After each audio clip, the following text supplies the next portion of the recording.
look at the Middle East, I think it's about time we stop, those of us who support, as most of us do, Israel in this body, for apologizing for our support for Israel. There's no apology to be made. None. It is the best $3 billion investment we make. Were there not an Israel, the United States of America would have to invent an Israel to protect her interest in the region. The United States would have to go out and invent.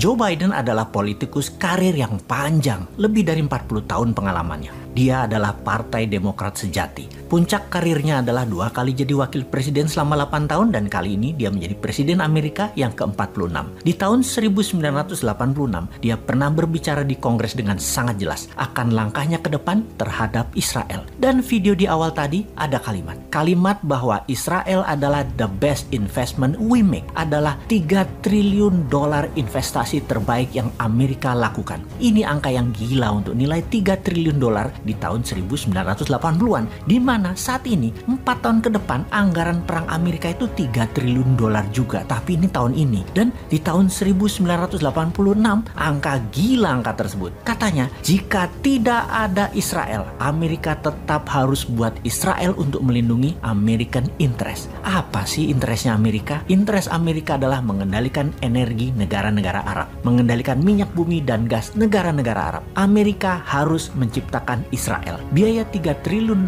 atau 3.000 billion atau kalau APBN Indonesia saat ini 150 billion membangun Israel yang hanya sebesar Pulau Madura, investasinya 20 kali APBN Indonesia sekarang ini. Ini anggaran mulai di tahun 1980-an. Semua ini adalah bagian dari petrodolar Amerika yang melepas jaminan emas sebagai underlying cetak dolar. Menjadi underlyingnya oil atau minyak di Timur Tengah, negara Israel, industrial military complex, dan hutang negara pihak ketiga. Ini semua terjadi di zaman Nixon di tahun 1971. Setelah momen inilah Amerika menjadi negara superpower dengan menciptakan common enemy atau musuh bersama adalah USSR atau Soviet dengan komunisnya yang biasa disebut Blok Timur. Di tahun 1989 diawali dari Afghanistan yang tentara mujahidinnya adalah ciptaan Amerika, mengalahkan Soviet keluar dari Afghanistan, menjadikan Amerika berkuasa atas energi di Timur Tengah secara komplit hingga batasan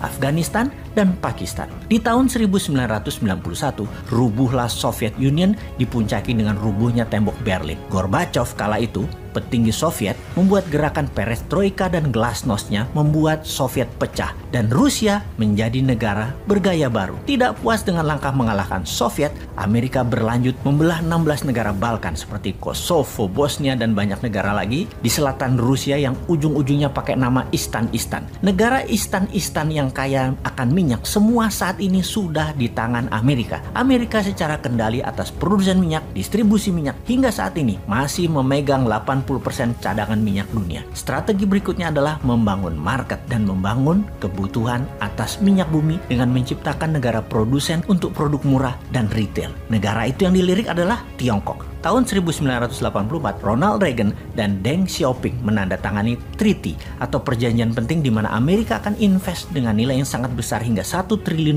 dengan mensyaratkan demokrasi masuk Tiongkok. Deng Xiaoping mengambil keputusan berani akan mengadopsi demokrasi dalam kurun waktu 40 tahun sejak perjanjian tahun 80-an itu. Di mana kira-kira tahun 2020 inilah harusnya Tiongkok sudah menggunakan prinsip demokrasi di beberapa pemilihan kepala daerah. Oke, kita lompati sebentar. Yang didemokratisasi oleh Xi Jinping saat ini adalah demokratisasi talent. Oke, apa itu demokrasi talent? Kita bahas di lain kesempatan ya. Sebentar, kita kembali ke serangan tidak berperi kemanusiaan di ujung Ramadan dari pasukan Israel yang sejauh ini Amerika menganggap tidak masalah, di mana seluruh dunia tidak perlu beragama Islam untuk mengatakan apa yang Israel lakukan terhadap jamaah di Masjid Al-Aqsa adalah tindakan inhumanity atau tindakan biadab, tidak berperi kemanusiaan. Kita, kaum Newman menentang semua tindakan tidak berperi kemanusiaan tersebut dan melawan.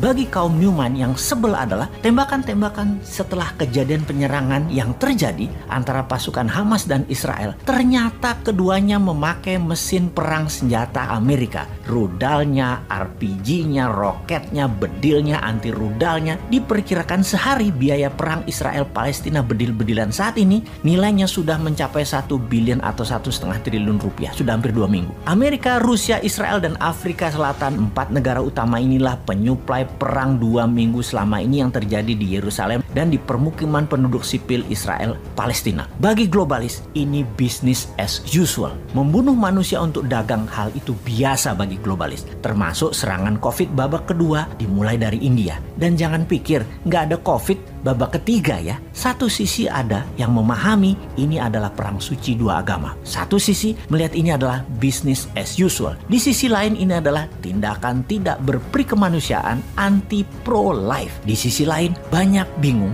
wondering what happened seperti negara tetangga. Sehingga keputusannya salah terus untuk kemajuan bangsa dan negaranya yang dikelolanya.